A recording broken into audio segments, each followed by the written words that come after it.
योग दर्शन की 107वीं कक्षा। 106 कक्षाएं हमारी हुई हैं और योग दर्शन का प्रथम समाधिपाद चल रहा है। और समाधिपाद के अंतर्गत अभी जो पिछले रविवार को हमारी कक्षा हुई थी, पिछला क्या, यही जो रविवार गया है, इसी रविवार में परीक्षा हुई। आप सब लोगों ने बहुत अच्छा प्रयास किया, तो उसकी कुछ समीक्षा चल रही है, यानी उसके परीक्षा के प्रश्न पत्र को हम लोग देख रहे थे। दो अंतिम प्रश्न बचे थे अंतिम खंड के, बस इनको देख लेते हैं और फिर आज अपने पुराने रुके हुए विषय को आगे बढ़ाएंगे।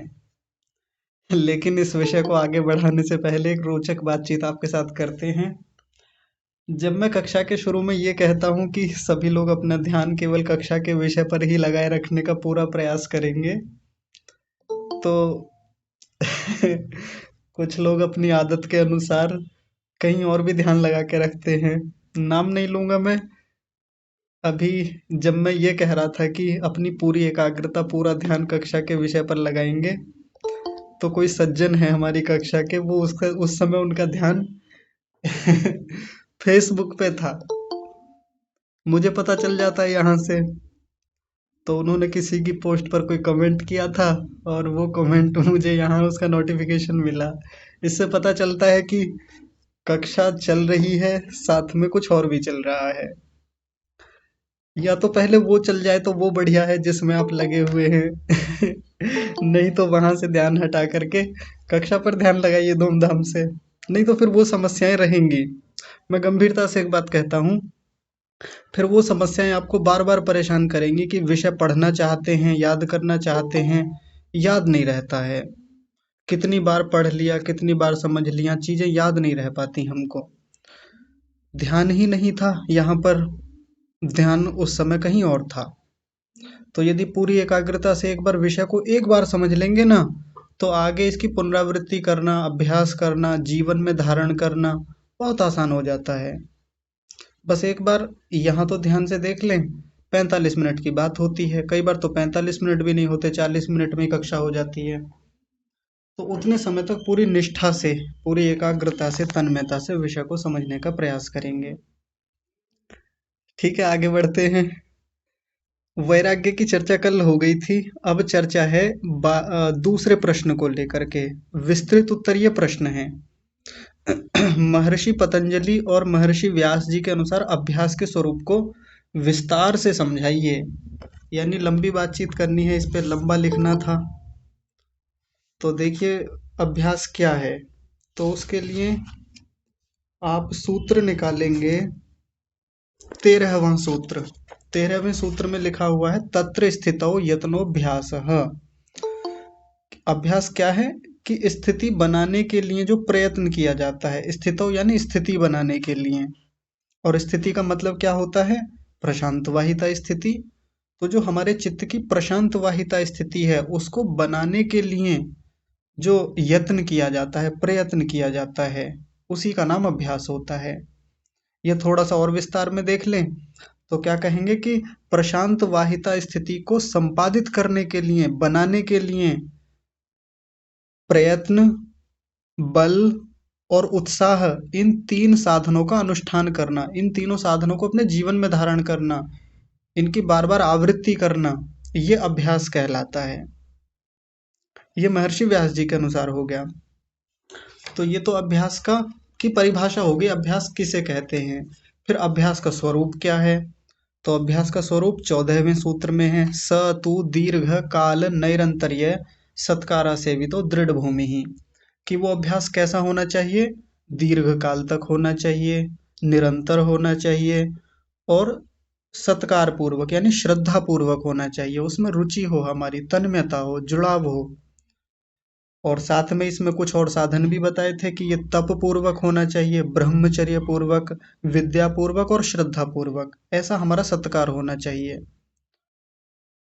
तो ऐसा जो अभ्यास होता है, वो अभ्यास क्या होता है? दृढ़ भूमि ही, दृढ़ भूमि को बनाने वाला होता है। और जब ऐसी दृढ़ भूमि भीतर बन जाती है, ऐसा अभ्यास हमारा मजबूत हो जाता है, तो उससे क्या होता है? तो उससे जो बाहर के जो संस्कार हैं, संसार के जो संस्कार हैं, व्युत्थान काल के जो संस्कार हैं, या कहें जो क्लिष्टता से युक्त संस्कार हैं वो फिर योगी को बाधित नहीं करते, शीघ्रता से बाधित नहीं करते। कर सकते हैं लेकिन एकदम से नहीं करेंगे, और उसका उसका रक्षण हो जाता है, उसका बचाव हो जाता है। ऐसा अभ्यास का स्वरूप बताया गया था 13वें और 14वें सूत्र में। तो ये बात तो हो गई, इतना ही है इसमें। अब एक अंतिम प्रश्न है इसमें जो आपके अपने व्यक्तिगत जीवन को लेकर है। तीसरा प्रश्न क्या है? आज तक आपने अभ्यास और वैराग्य के लिए क्या क्या प्रयास किए हैं, निष्ठापूर्वक वर्णन कीजिए। निष्ठापूर्वक यानी ईमानदारी से बताना है, झूठ नहीं बोलना उसमें कि किताबी बातें लिख दें कि ऐसा करना चाहिए, ऐसा करेंगे, ऐसा ऐसा हमको बनना चाहिए, वो नहीं। वो तो हो गई सैद्धांतिक बातें, मतलब आपने क्या किया है अपना अनुभव लिखना है इसमें, और वो भी सच्चाई से लिखना है। तो अभी मैं पढ़ नहीं पाया हूँ आपके उत्तरों को, कुछ लोगों का तो देख लिया है, उनको बता भी दिया है, लेकिन अभी पढ़ना शेष है बहुत सारे लोगों का उत्तर, तो मैं पढ़ूंगा और फिर आपको बताऊंगा वहां पर। तो अभ्यास कैसा किया है आज तक आपने प्रशांत वाहिता के लिए, प्रयत्न कितना लगाया है, बल कितना लगाया है, उत्साह कितना दिखाया है योग में, वही तो अभ्यास होता है ना। दीर्घ काल तक निरंतरता से श्रद्धा पूर्वक कैसे किया है, ब्रह्मचर्य पूर्वक, विद्या पूर्वक, ये सब अभ्यास ही तो है। लेकिन किसका अभ्यास किया जाता है? प्रशांत वाहिता के लिए, चित्त को एकाग्र बनाने के लिए, चित्त लगातार सात्विक स्थितियों में बहता रहे, लगातार चलता रहे, लगातार ज्ञान बढ़ता रहे। और वैराग्य क्या होता है? वैराग्य को यदि एक शब्द में समझना है, एक वाक्य में, तो वही ज्ञानस्यैव पराकाष्ठा वैराग्यम, ज्ञान की बहुत ऊंची स्थिति को वैराग्य कहा जाता है। तो शुद्ध ज्ञान, उत्तम ज्ञान, पुरुष ख्याति नाम का जो ज्ञान है, उसको प्राप्त करने के लिए जो किया जाता है उसको वैराग्य कहते हैं। बाकी तो फिर वहाँ लंबी चर्चा आई थी वैराग्य की, कि उस वैराग्य के लिए हमने क्या क्या प्रयास किए हैं। तो दो चार लोगों ने बड़े सुंदर सुंदर उत्तर लिखे थे जो मैं पढ़ पाया अभी तक, बहुत बढ़िया लिखा था उन्होंने, कि अपने दैनिक जीवन में व्यवहारिक रूप से चीज़ों को बड़ी बारीकी से देखते हैं। जो चीज़ें हानिकारक हैं चित्त के लिए, आत्मा के लिए, शरीर के लिए, उनको थोड़ा थोड़ा करके हटाते हैं, अभ्यास करते हैं। ये भी वैराग्य के लिए ही प्रयास है, प्रयत्न है। बाकी तो जब मौखिक परीक्षा होगी तब इस प्रकार के प्रश्नों को वहां रखेंगे आपसे, तब आपको बोलने का भी अवसर मिलेगा और आप खूब बताइएगा अपने जीवन के जो अनुभव हैं। फिलहाल तो ये प्रश्न पत्र इतना ही है। तो हमारा जो विषय चल रहा था उसको आगे बढ़ा लेते हैं आज। प्रथम समाधिपाद चल रहा है और समाधिपाद के 40 सूत्र हो गए थे। शायद इसमें 51 सूत्र हैं, तो 11 सूत्र और बचे हैं, इनको जल्दी जल्दी देख लेंगे। आगे का विषय उतना कठिन तो नहीं होगा, व्यवहारिक भी सीधे सीधे दिखने में नहीं आएगा कि व्यवहार की चीजें होंगी, लेकिन समझनी बहुत आवश्यक है, क्योंकि जीवन में तो काम कहीं ना कहीं आएंगी। 41वां सूत्र देखिए, थोड़ा अजीब सा है लेकिन बहुत रोचक चीजें इसमें मिलेंगी। क्षीण वृत्तेरभिजातस्येव मणेर गृहीत्री ग्रहण ग्राह्येषु तत्स्थ तदंजनता समापत्ति ही। सबसे पहले तो सही से उच्चारण सीखेंगे इस सूत्र का। इस सूत्र का बहुत सारे लोग गलत उच्चारण करते हैं। मैं आराम आराम से एक एक शब्द बताता हूँ। पहला शब्द है क्षीण, क्षीण, क्षीण नहीं क्षीण। वृत्तेः या वृत्तेर ऐसा बोलेंगे, वृत्ते, वृत्ते नहीं वृत्तेर, भी जातस्येव या अभिजातस्येव, अलग अलग करेंगे तो क्या बनेंगे? क्षीण वृत्तेः अभिजातस्येव या अभिजातस्य जमा इव, इव।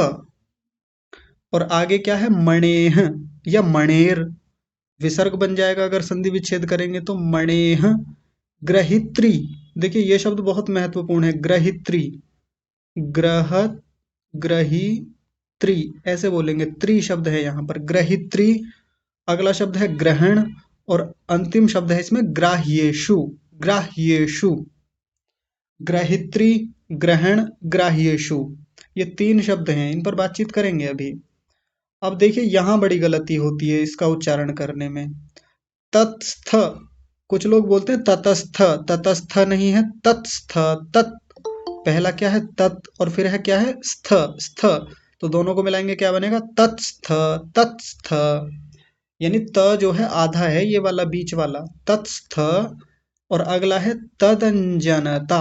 तदंजनता अंकी बिंदी लगा लेंगे यदि ये ना लगाएं तो, क्योंकि बहुत सारे लोग इसका प्रयोग नहीं करते, लेकिन संस्कृत में तो होता है। तो तदंजनता इसका मतलब क्या होता है मैं लिख के बताऊंगा अलग से भी।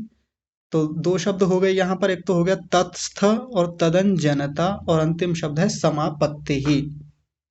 अब जिन लोगों ने योग दर्शन पहले से पढ़ रखा है वो थोड़ा ध्यान से समझेंगे समापत्ति किसको कहते हैं, क्योंकि बहुत बार ऐसा होता है कि योग दर्शन पढ़ लेते हैं और ये समापत्ति का मतलब ही समझ में नहीं आता होता क्या है। तो समापत्ति अंत तक आते आते समझ में आ जाएगा जब व्यास भाष्य पूरा होगा।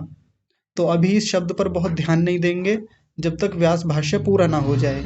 व्यास भाष्य पूरा होगा और ये समझ में आ जाएगा। अब इस 41वें सूत्र को देखने से पहले इसकी एक अवतरणिका भी है। ये क्यों बाद में बता रहा हूं, सूत्र को समझाना पहले थोड़ा सा आवश्यक था। अब एक बार इसकी अवतरणिका देख लेते हैं, यानी भूमिका। भूमिका में क्या है, अथ लब्ध स्थिति कस्य चेतसः किम स्वरूपा किम विषया वा समापत्ति इति उच्यते। पीछे से प्रकरण चला आ रहा था स्थिति प्राप्त करने के लिए। लब्ध स्थिति, लब्ध माने उपलब्ध यानी प्राप्त कर ली है क्या स्थिति, कौन सी स्थिति, प्रशांत वाहिता स्थिति। जिस चित्त की प्रशांत वाहिता यानी एकाग्रता की स्थिति प्राप्त कर ली है, चेतस है यानी चित्त की, वो किम स्वरूपा किम विषया, वो किस स्वरूप वाली है और कैसी है, उसको समापत्ति कहा जाता है। तो वो जो समापत्ति है, जो चित्त की जो एक लब्ध स्थिति बनती है जिसमें बहुत ज्ञान हो रहा होता है, बोध हो रहा होता है, हमको एकाग्रता लगातार बनी हुई है, उसी का नाम सीधे सीधे समापत्ति है। लेकिन आगे और विस्तार से समझेंगे समापत्ति होता क्या है। तो वो कह रहे हैं कि ये समापत्ति किस प्रकार की होती है, उसका स्वरूप क्या है, किम विषया किस विषय वाली होती है। तो उसके लिए सूत्र है, क्षीण वृत्तेः अभिजातस्येव मणेः ग्रहित्री ग्रहण ग्राह्येषु तत्स्थ तदंजनता समापत्ति। तो इस सूत्र का अर्थ मिलेगा व्यास भाष्य में। तो आइए देख लेते हैं। सबसे पहले इतने अंश को देखेंगे, क्षीण वृत्तेः, क्षीण हो गई है वृत्तियां, इसी को खोला सबसे पहले महर्षि व्यास जी ने। ये देखिए यहाँ पर खोला है पहली पंक्ति में, ध्यान से देखिए। थोड़े से कठिन शब्द हैं लेकिन आसानी से समझ लेंगे, आसान हो जाएगा। क्या कह रहे हैं, क्षीण वृत्तेः इति प्रत्यस्तम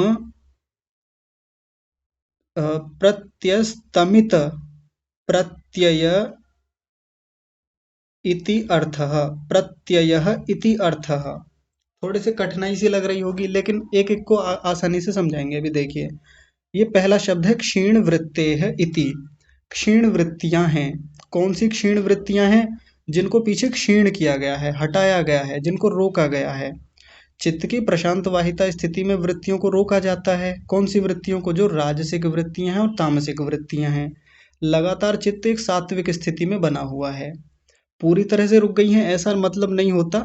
बस यहाँ क्षीण वृत्ति का मतलब होता है कि वो वृत्तियां जो हमारे लिए हानिकारक हैं, जिन वृत्तियों के होने से चित्त चंचलता में जाता है या मूढ़ता में जाता है। तो उसके लिए यहाँ बताया प्रत्यस्तमित। ये आप एक शब्द देख रहे होंगे प्रत्यस्तमित, ये एक ही शब्द है पूरा यहाँ से यहाँ तक, ये प्रत्यय नहीं है, प्रत्यस्तमित इतना है। प्रत्यस्तमित का मतलब होता है समाप्त प्रायः, जो समाप्त हो गई है, समाप्त प्रायः। क्या, प्रत्यय, यहाँ प्रत्यय शब्द दिख रहा होगा अगला वाला, इसका मतलब है वृत्तियां। पीछे प्रत्यय शब्द का मतलब क्या आया था, ज्ञान और कारण भी आया था, लेकिन यहाँ प्रत्यय शब्द का मतलब आएगा वृत्तियों से, वृत्तियां। तो वृत्तियां क्या हो गई हैं, प्रत्यस्तमित हो गई हैं। प्रत्यस्तमित मतलब समाप्त प्रायः, लगभग समाप्त जैसी हैं। कोई कोई छुटपुट वृत्ति आ जाती है, कोई कोई हल्का फुल्का विचार आता है, एक दो ऐसे आ जाती हैं बीच बीच में वृत्तियां, लेकिन ज्यादातर चित्त हमारा किस स्थिति में बनाया हुआ है, सात्विक स्थिति में, लगातार एकाग्र बना हुआ है। ये उसकी बात कह रहे हैं, इति अर्थ ऐसा है। तो क्षीण वृत्ति का क्या मतलब हो गया, कि जिसमें लगभग सब वृत्तियां समाप्त हो गई हैं, कोई इक्का दुक्का वृत्ति, कोई छोटी मोटी, वो बनी हुई है, लगभग समाप्त प्राय है। प्रत्यस्तमित यानी लगभग समाप्त जैसी हैं, वो स्थिति। समापत्ति को समझाते हुए कह रहे हैं कि उस समापत्ति में होता क्या क्या है। तो समापत्ति में पहली बात क्या आई कि वृत्तियां जिसमें लगभग समाप्त जैसी हैं। अब देखिए आगे खोलेंगे तो पहले सबसे पहले ऊपर चलते हैं। सूत्र में अगला क्या है, अभिजातस्य इव। इव का मतलब होता है जैसे, अभिजातस्य इव। और अगला शब्द है मणेः। मणेः, मणे यानी मणि। अभी समझेंगे मणि क्या है। तो अभिजात का क्या मतलब है उसको यहाँ खोलेंगे, थोड़ा सा खोला। अभिजातस्येव मणेः इति दृष्टांत उपादानम। अभिजात का मतलब होता है बहुत सुंदर, स्वच्छ, नवीन, बहुत धवल। और मणि क्या होती है, मणि का मतलब यहाँ स्फटिक मणि से है, स्फटिक मणि। आप लोगों ने कभी स्फटिक मणि देखा हो शायद, मैं दिखा देता हूँ एक बार चित्र में।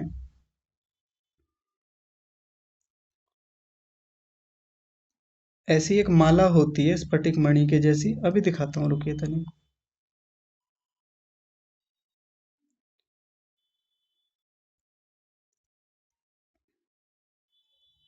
ये देखिए, ये होता है स्फटिक मणि। ऐसी माला आप लोगों ने शायद कभी देखी होगी, बाजार में मिल जाती हैं ऐसी मालाएं, कुछ लोग पहनते भी हैं। और ये स्फटिक मणि जैसा, वो गोला जैसा होता है ना, पत्थर जैसा, कांच के जैसा, बिल्कुल वैसा है ये। इसकी बड़ी एक विशेषता होती है इस स्फटिक मणि की, इसकी मालाएं बनती हैं। अच्छा, स्फटिक मणि सुना कहाँ है आप लोगों ने, शायद सुना होगा, मैं याद दिला देता हूँ।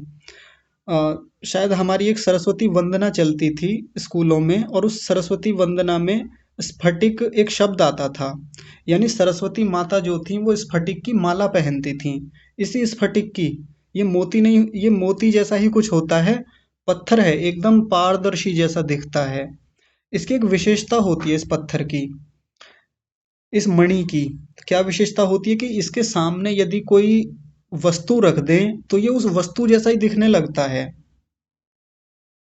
ये इसकी विशेषता होती है। जैसे उदाहरण के रूप में, यदि इसके सामने गुलाब का एक पुष्प रख दें तो ये गुलाब के पुष्प जैसा ही भाषित होता है, उसके जैसा ही दिखने लगता है। ये विशेषता है इसकी।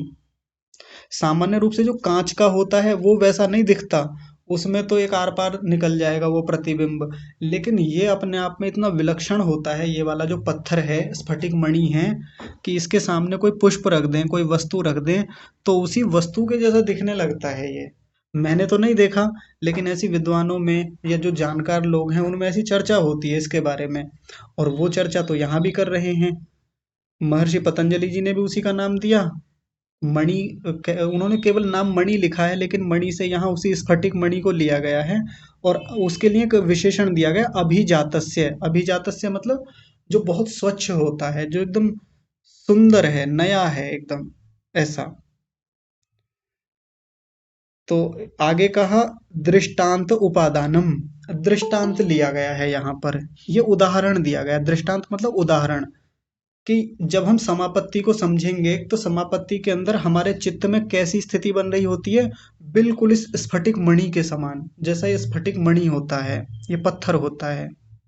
एक सामान्य उदाहरण से समझ लेते हैं, बाहर के जीवन का ये उदाहरण है, वो है दर्पण का। सामान्य रूप से यदि मैं आपसे पूछूं कि हमारा जो दर्पण जो हमारे दीवार पे लगा हुआ है, वो दर्पण कैसा होता है, कैसा दिखता है, तो कोई उत्तर नहीं दे पाएंगे कि कैसा दिखता है। उसके पीछे एक पॉलिश होती है, उसका तो रंग शायद हम बता दें पीछे से देख कर कि इस पर ऐसे रंग की पॉलिश हो रही है। लेकिन सामने से जहाँ से अपना चित्र देखा जाता है, उसका अपना कोई स्वरूप नहीं होता उस दर्पण का। हाँ, उसके सामने जैसी वस्तु लाके रख दी जाए, हम अपना चेहरा ले जाके रख दें, हम स्वयं खड़े हो जाएं, कोई वस्तु उसके आगे कर दें, तो वो प्रतिबिंब, वो जो दर्पण है वो कैसा दिखने लगता है, उस वस्तु के जैसा दिखने लगता है। ये दर्पण की एक विशेषता होती है। यहाँ दर्पण उदाहरण नहीं दिया क्योंकि स्फटिक मणि उस समय हो सकता है बड़ी प्रचलन में रही हो, उसका बड़ा प्रयोग होता हो, लोग पहनते हों उस प्रकार की मालाएं, आज भी पहनते होंगे, पर दुर्लभ होते हैं ऐसे मणि, इतनी आसानी से मिलते नहीं हैं। तो जैसे दर्पण का उदाहरण हमारे लिए सबसे अच्छा है। दर्पण में अपने आप में कोई स्वरूप नहीं होता, दर्पण का अपने आप में कोई रंग सीधा सीधा नहीं होता, ना उसको हम देख सकते वैसे उस रूप में कि दर्पण होता कैसा है। लेकिन हाँ, दर्पण की ये विशेषता ये है कि उसके सामने हमारा चेहरा चला जाए तो बिल्कुल दर्पण हमारे चेहरे जैसा ही हो जाता है, या जो दर्पण के आगे जैसी वस्तुएं हैं बिल्कुल वैसा ही प्रतीत होने लगता है। तो ये एक उदाहरण दिया गया है अभी तक केवल। उदाहरण अब जब दिया जाता है किसी चीज का तो फिर उसके बारे में भी बताया जाएगा। तो अभी थोड़ा सा इसी उदाहरण को और आगे समझाते हुए कह रहे हैं, यथा स्फटिक, देखिए शब्द आ गया स्फटिक। यथा स्फटिक उपाश्रय भेदात तत् तत् उपरोक्त उपोपरक्त उपोपरक्त उपाश्रय रूपाकारेण निर्भासते। यथा माने जैसे, हमको समझा रहे हैं। ये लौकिक उदाहरण दे रहे हैं, अभी संसार का उदाहरण, बाहर की चीजों का उदाहरण। फिर चित्त तक जाएंगे कि चित्त में भी बिल्कुल ऐसा ही चल रहा होता है। तो यथा यानी जैसे, स्फटिक, ये जो स्फटिक मणि है, ये जो इधर चित्र दिखाया गया, ये जो है मणि, ये वाला मणि, उपाश्रय भेदात, उपाश्रय के भेद से। उपाश्रय के भेद का मतलब क्या है कि इसके सामने जो जो वस्तुएं आती रहती हैं, भेद मतलब अलग अलग प्रकार से। एक वस्तु आई तो उसके जैसा हो गया, दूसरी वस्तु आई तो उसके जैसा हो गया, ये उपाश्रय लेता है वस्तुओं का। यानी इसके पास भिन्न भिन्न वस्तुएं आती हैं भेद भेद कर करके। कभी पुष्प रख दिया, कभी कोई पेन रख दिया, कोई कलम रख दी, कोई पुस्तक रख दी। तो फिर क्या होता है, तत् तत्, उसके, उससे उपरक्त, उससे जुड़ता है। ये उपरक्त का मतलब होता है जुड़ना, उससे उससे उसके जैसा रंग जाता है बिल्कुल। और उपाश्रय रूपाकारेण निर्भासते, बिल्कुल उसके आकार जैसा, जैसा उसका स्वरूप है वैसा ही निर्भासते, प्रतीत होता है, वैसा ही दिखने लगता है ये तो स्फटिक मणि का अभी उदाहरण दिया जा रहा है, किसको समझने के लिए, समापत्ति को समझने के लिए कि समापत्ति होती क्या है। अब भीतर जाएंगे, चित्त के भीतर। मुख्य बात तो ये थी समझाने की जो अब आगे आने वाली है। तथा वैसे ही, तथा का मतलब होता है वैसे ही, यथा मतलब जैसे, तथा मतलब वैसे। तो वैसे ही क्या होता है, ग्राह्य आलम्बनोपरक्तम चित्तम ग्राह्य समापन्नम ग्राह्य स्वरूपाकारेण निर्भासते। अब ये पंक्ति बार बार आएगी, कई बार चलेगी ऐसे ही, एक एक दो दो शब्द बदलते रहेंगे। इस पंक्ति को बड़े ध्यान से समझेंगे। मैं फिर से अंडरलाइन कर देता हूँ, देख लीजिए किस पंक्ति की बात हो रही है। तथा के बाद से देखिए, ये तथा ग्राह्य आलम्बनोपरक्तम चित्तम ग्राह्य समापन्नम ग्राह्य स्वरूपाकारेण निर्भासते। पहले ग्राह्य शब्द को समझेंगे, ग्राह्य का मतलब क्या होता है, क्योंकि देखिए सूत्र में भी ग्राह्य शब्द आया। एक तो ग्रहित्री, एक ग्रहण और एक ग्राह्य। तो मैं इन तीनों शब्दों को पहले यहाँ लिख देता हूँ तो आसानी से आपको पकड़ में आ जाएंगे। ग्रहित्री, ग्रहित्री का मतलब होता है ग्रहण करने वाला, जानने वाला, समझने वाला। वो कौन होता है, आत्मा। दूसरा शब्द है उसमें ग्रहण, ग्रहण का मतलब होता है साधन, जिनसे ग्रहण किया जाता है किसी को। और वो साधन क्या होंगे, इंद्रियां। यहाँ इंद्रियां लिख लेंगे, ये लिखने जरूरी हैं, अगर नहीं लिखेंगे, याद नहीं करेंगे तो फिर दिक्कत आएगी सूत्र को समझने में। और अंतिम शब्द है ग्राह्य, ग्राह्य, ग्राह्य का मतलब होता है जिसको ग्रहण किया जाता है। तो वहां कुछ वस्तुएं आएंगी जिनको भूत कहा है, भूत, भूत यानी सूक्ष्म भूत और स्थूल भूत। यहाँ सूक्ष्म और स्थूल लिख लेंगे, इनकी चर्चा हम करेंगे, सूक्ष्म प्लस स्थूल।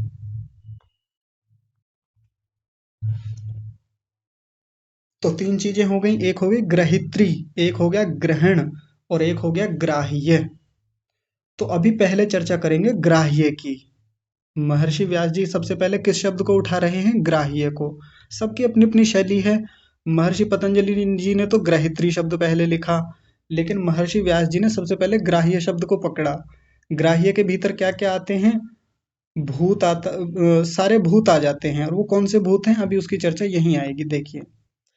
तो वो कह रहे हैं ग्राह्य आलम्बनोपरक्तम चित्तम, कि ये जो चित्त है वो किसका आलंबन करता है, आलंबन करके उपरक्त होता है। उपरक्त यानी जुड़ता है, किसका, ग्राह्य का। और वो ग्राह्य क्या है, वो सूक्ष्म भूत हो सकते हैं, स्थूल भूत हो सकते हैं। और फिर क्या करता है, ग्राह्य समापन्नम, समापन्न का मतलब होता है प्राप्त हो जाना, फिर उसको वो प्राप्त हो जाता है। हमारा चित्त क्या करता है, उसको प्राप्त कर लेता है, ग्रहण कर लेता है, और फिर क्या करता है, ग्राह्य स्वरूपाकारेण निर्भासते, फिर उसी ग्राह्य के स्वरूप वाला दिखाई देता है, निर्भासित होता है, प्रतीत होता है। मतलब क्या हुआ, हमारा चित्त पहले तो उस, जब एकाग्रता में होता है, जब प्रशांत वाहिता स्थिति में होता है, तो वो पहले ग्राह्य तक जाता है। ग्राह्य मतलब सूक्ष्म भूत हो सकता है या स्थूल भूत हो सकता है। स्थूल भूत कौन से होते हैं, पृथ्वी अग्नि जल वायु आकाश। और ये वाले पृथ्वी अग्नि जल वायु आकाश नहीं जो हमको बाहर दिखते हैं, जिस पानी को हम पीते हैं, जिस आकाश को ऊपर देखते हैं, जिस पृथ्वी पर हम रहते हैं, ये वाले नहीं, सूक्ष्म रूप में जो होते हैं। हालांकि नाम उनका स्थूल भूत होता है, लेकिन वो दिखते नहीं है हमको। उन्हीं से बाद में ये बनते हैं, उन्हीं से बाद में ये प्रकट रूप में सारा संसार हमको दिखता है, लेकिन वो पहले से अप्रकट रूप में है। उनसे हमारा चित्त क्या होता है, उपरक्त होता है, जुड़ता है। सबसे पहले वहां जाके चित्त जुड़ेगा। कैसे जुड़ता है, जैसे स्फटिक मणि के सामने हम लाकर सबसे पहले फूल को रख देते हैं।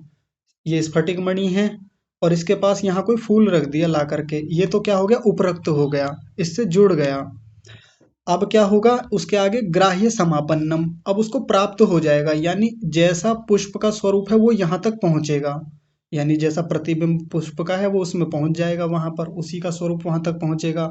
और अंतिम स्थिति क्या होती है, ग्राह्य स्वरूपाकारेण, जैसा ग्राह्य का स्वरूप होता है, जैसा उस पुष्प का स्वरूप होता है, वैसा ही स्फटिक मणि दिखने लगता है ये। तो वही मामला हमारे चित्त के भीतर चलता है।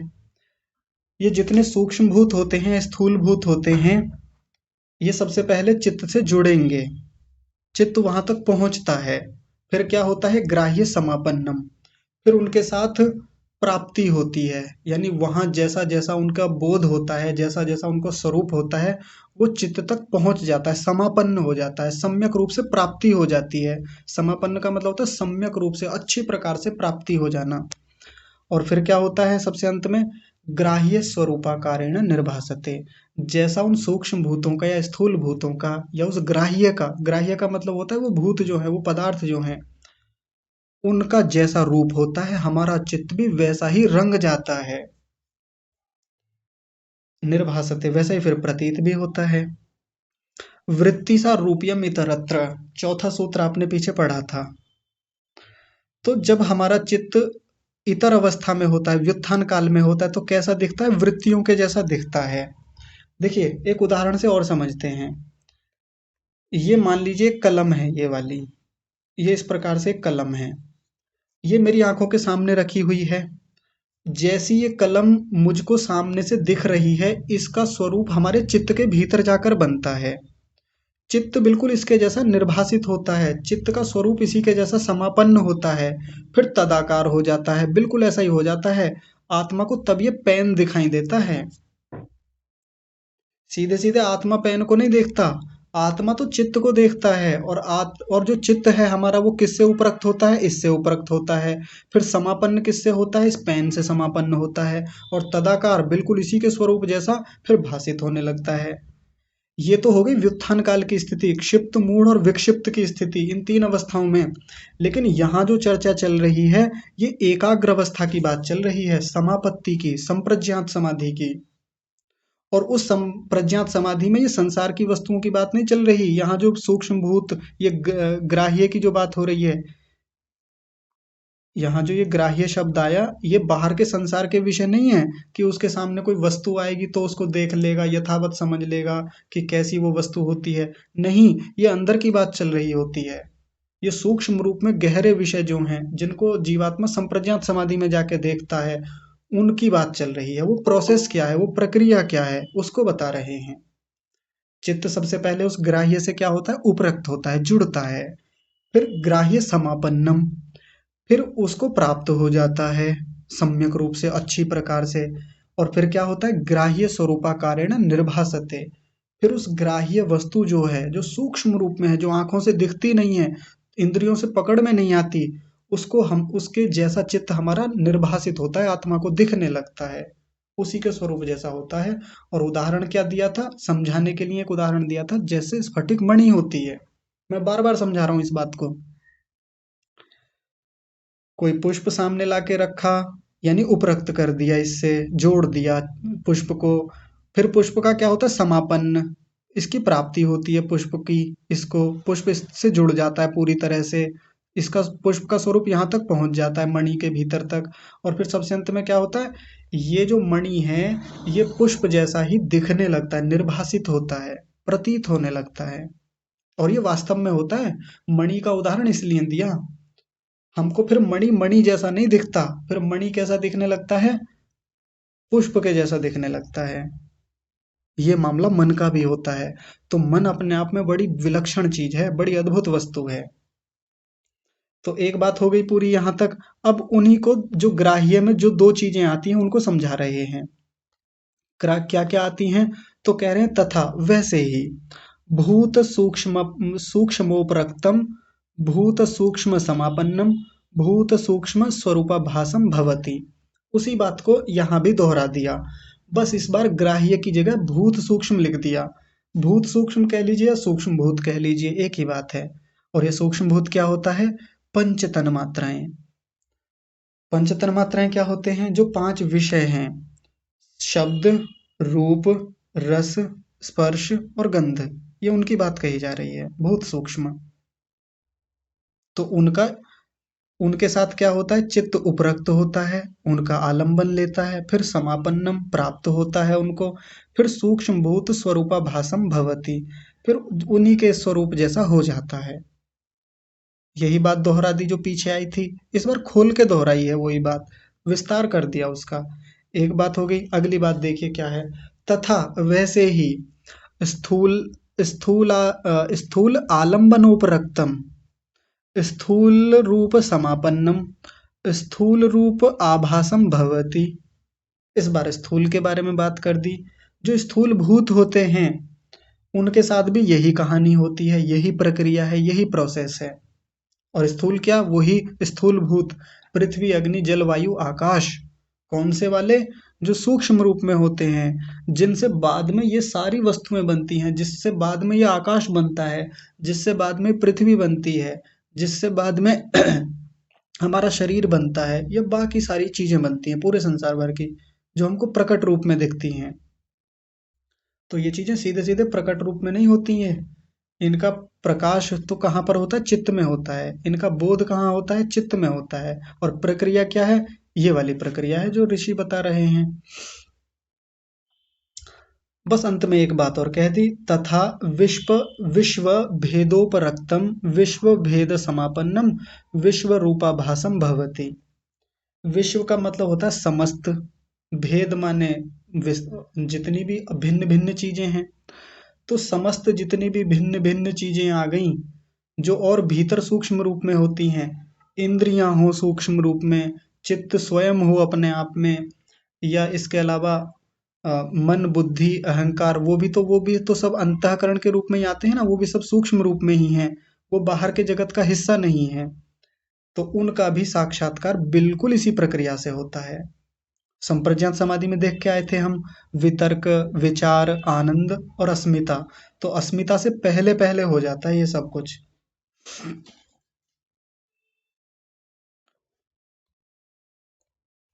तनिक क्षमा कीजिए, मैं गलत बोल गया, इंद्रियां नहीं आएंगी इसमें। इंद्रियों के लिए तो अगला विषय है, ग्रहण में आ जाएंगी वो इंद्रियां, यहाँ साफ साफ लिख रहा है। तो ये गलती हो गई।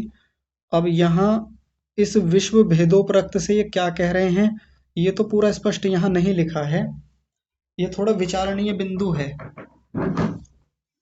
कि यहाँ विश्व भेद से क्या लेंगे, समस्त बाकी जो वस्तुएं इन्होंने ली उससे क्या है। तो ये एक बार और देखना पड़ेगा, क्योंकि यहाँ खोला नहीं है उसके बारे में।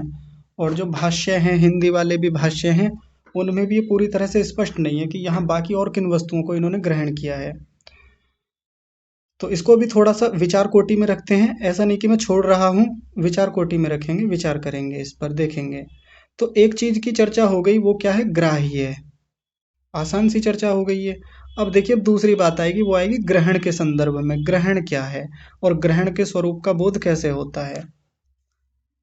तो कह रहे हैं तथा वैसे ही।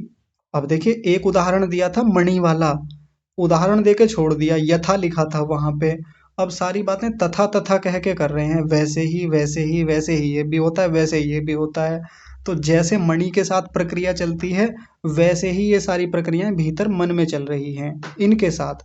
दूसरा शब्द है ग्रहण। ग्रहण के लिए क्या लिखा था यहाँ पर? साधन, इंद्रियां, जिनसे हम बोध करते हैं, जिनसे ज्ञान होता है, हमको ग्रहण करते हैं। तथा ग्रहण ग्रहणेषु अपि इंद्रियेषु द्रष्टव्यम, वैसा ही इंद्रियों के बारे में भी देखना चाहिए। यानी जो ग्रहण है यानी इंद्रियां हैं, वैसा ही इनके साथ भी बात लागू होगी, जैसा ऊपर हमने देखा।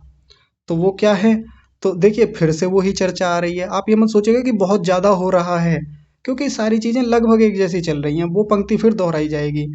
ग्रहण आलम्बनोपरक्तम, ग्रहण समापन्नम, ग्रहण स्वरूपाकारेण निर्भासते। वही बात आ गई। यानी ग्रहण, ग्रहण यानी जो इंद्रियां हैं, इस बार चित्त उनको आलंबन बनाएगा, यानी वो जुड़ेंगे जा करके। इंद्रियां जुड़ती हैं मन के साथ में, तो क्या होगा? समापन्नम, इंद्रियों को अच्छी प्रकार से प्राप्त करता है। फिर हमारा चित्त जुड़ जाएगा पूरी अच्छी तरह से, और फिर क्या करेगा? ग्रहण स्वरूपाकारेण निर्भासते, हमारा चित्त फिर कैसा दिखने लगेगा, कैसा उसका निर्भासित होगा? जैसा ग्रहण होता है, यानी जैसी इंद्रियां होती हैं। ग्रहण का मतलब आप इंद्रियों से समझिए केवल। अभी जब भी ग्रहण शब्द की चर्चा है तो इंद्रियां लिखा हुआ है ना, ग्रहणेशु अपि इंद्रियेशु, ये लिखा हुआ, यहीं से पता चल जाता है कि ग्रहण का मतलब इंद्रियां ले रहे हैं यहाँ पर। तो इंद्रियां कौन सी? तो इंद्रियां 10 होती हैं। 5 तो ज्ञानेंद्रियां और 5 कर्मेंद्रियां। लेकिन ये वाली इंद्रियां नहीं जो हमको बाहर से दिखती हैं, ये तो बाहर दृष्ट रूप में है, दिखने वाले रूप में है, स्थूल रूप में है। यहाँ जिन इंद्रियों की बात चल रही है वो सूक्ष्म इंद्रियां हैं, जो हमारे शरीर के भीतर हैं, जो इन बाहर के गोलकों से जुड़ी हुई हैं। इस पे मैंने खूब चर्चा पीछे की है, इस पर खूब लंबी चर्चाएं हो चुकी। तो उन इंद्रियों से चित्त जुड़ता है, उसको अच्छी प्रकार से प्राप्त होता है, और फिर उसी के स्वरूप जैसा निर्भासित होता है। यानी वो बिल्कुल अच्छी तरह से देख पाता है, उनको उनका बोध हो पाता है। यहाँ पर एक बात है बड़ी गहराई से समझने वाली। ऐसा नहीं, ये सब चीजें शब्द ज्ञान के आधार पे नहीं चलती भीतर। ये जो प्रक्रिया समापत्ति की चल रही है, ये समापत्ति है जो भी कुछ चल रहा है अभी, ये शब्द ज्ञान के आधार पे नहीं चलता भीतर, कि उसको जीवात्मा याद कर रहा होता है, स्मृति वृत्ति के आधार पे उठा रहा है, या जो यहाँ कहीं पढ़ लिया किसी शास्त्र में उसके आधार पे देख रहा है, बार बार आवृत्ति कर रहा है, ऐसा नहीं। बोध कर रहा है सीधे सीधे। जैसे मेरे सामने कोई पुस्तक रखी हुई है और मैं केवल देख रहा हूँ उसको, मुझे पता चल रहा है किस रंग की पुस्तक है, किस विषय की पुस्तक है। मुझको किसी से पूछने की आवश्यकता नहीं है, या बार बार याद करने की आवश्यकता नहीं है कि हाँ जी उन्होंने ये पुस्तक बताई थी कि ऐसी होगी वैसी होगी। या आंखें बंद करके जब हम सोचते हैं कि कैसी पुस्तक हो सकती है, वो किस रंग की पुस्तक होगी, कितनी बड़ी होगी, कितनी छोटी होगी, नहीं, मैं देख पा रहा हूँ, प्रत्यक्ष हो रहा है। तो ये सारी चीजें जो ऊपर बताई जा रही हैं, चाहे तो वो पीछे जो ग्राह्य की बात हुई, यानी ये जितने सूक्ष्म भूत स्थूल भूत हुए, या अब जो ग्रहण यानी इंद्रियों की बात हो रही है, इसमें कोई स्मृति नहीं उठा रहा है, वो याद नहीं कर रहा है चीजों को कि इंद्रियां ऐसी होती हैं वैसी होती हैं, उनका स्वरूप ऐसा होता है। नहीं, प्रत्यक्ष कर रहा है, बोध हो रहा है सीधे सीधे। तो दो बातें हो गई, एक तो ग्राह्य की चर्चा हो गई और ग्रहण की चर्चा हो गई। एक तीसरी चीज और बची, उसको और देख लेते हैं जल्दी से। तीसरी चीज क्या है? ग्रहित्री। ये देखिए यहाँ पर ग्रहित्री यानी आत्मा। और जो हमने संप्रज्ञात समाधि का जो अंतिम भाग देखा था वो क्या होता है? अस्मितानुरूप अस्मितानुगमात संप्रज्ञात। अस्मिता जो समाधि होती है, तो उसमें क्या होता है? तथा वैसे ही ग्रहित्री पुरुष आलम्बनोपरक्तम, ग्रहित्री पुरुष समापन्नम, ग्रहित्री पुरुष स्वरूपाकारेण निर्भासते। ग्रहित्री के लिए शब्द लिख दिया पुरुष यानी आत्मा, उसी के साथ जोड़ दिया, यानी ग्रहित्री का मतलब क्या है? पुरुष, आत्मा। तो जीवात्मा किससे जुड़ता है? क्षमा कीजिए, चित्त किसके साथ जाके जुड़ता है? उपरक्त किसके साथ होता है? पुरुष के साथ, यानी आत्मा के साथ। ग्रहित्री पुरुष समापन्नम, फिर उसको प्राप्त होता है, आत्मा को पूरी तरह से उसका स्वरूप आत्मा चित्त के भीतर आ जाता है। उसका प्रतिबिंब जो भी कुछ है, उससे संबंधित ज्ञान, उससे संबंधित बोध, जैसा भी है, चित्त के पास आ जाता है सब कुछ। समापन्न का मतलब अच्छी तरह से प्राप्त हो जाता है। और ग्रहित्री पुरुष स्वरूपाकारेण निर्भासते। वही बात फिर से दोहरा दी कि जो ग्रहित्री है यानी आत्मा है, उसी के स्वरूप जैसा हो जाता है हमारा चित्त। चित्त का अपना कोई स्वरूप बचता ही नहीं है कि चित्त कैसा है, चित्त ऐसा है, चित्त वैसा है। यानी जैसे मणि है, मणि का अपना स्वरूप ज्यादा कुछ बचता ही नहीं है। मणि के सामने तो जो सामान रख दें बिल्कुल वैसा ही हो जाता है। दर्पण का अपना कोई स्वरूप जैसे होता ही नहीं है, बस दर्पण के सामने जिसको ले जाओ दर्पण वैसा ही दिखने लगता है। कितना सुंदर उदाहरण दिया ऋषियों ने यहाँ पर हमारे लिए। चित्त के भीतर भी यही मामला चल रहा है, यही प्रक्रिया चल रही है। बस पता नहीं है हमको। देखिए कितनी रोचक बात है। ये चीजें प्रतिदिन हो रही हैं हमारे भीतर। सामान्य रूप से जब हम बाहर की चीजों को देख रहे हैं, लेकिन ये जो ग्रहित्री, ग्रहण और ग्राह्य, ये तीन चीजें बताई, ये तो समाधि में जाके होंगी, समापत्ति में जाके होंगी, भीतर जाके होगा ये काम तो। और कब होगा? चित्त की एकाग्र अवस्था में, प्रशांत वाहिता स्थिति में। ऐसे नहीं होता ये सब कुछ कि ऐसे बैठे बैठे हो जाएगा, चलते फिरते हो जाएगा।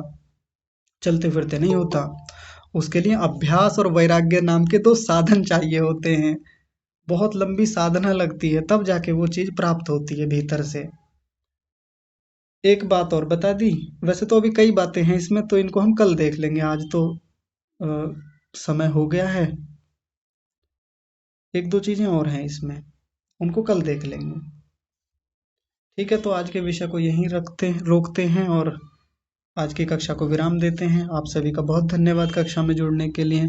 विशेष रूप से धन्यवाद ऐसे परमात्मा का, जिन्होंने इतनी सुंदर सुंदर व्यवस्थाएं हमारे भीतर बना के दी, इतना सुंदर विज्ञान हमको दिया, ये बोध हमको कराया। तो ऐसे परमात्मा का बहुत धन्यवाद। आप सभी को सादर प्रणाम।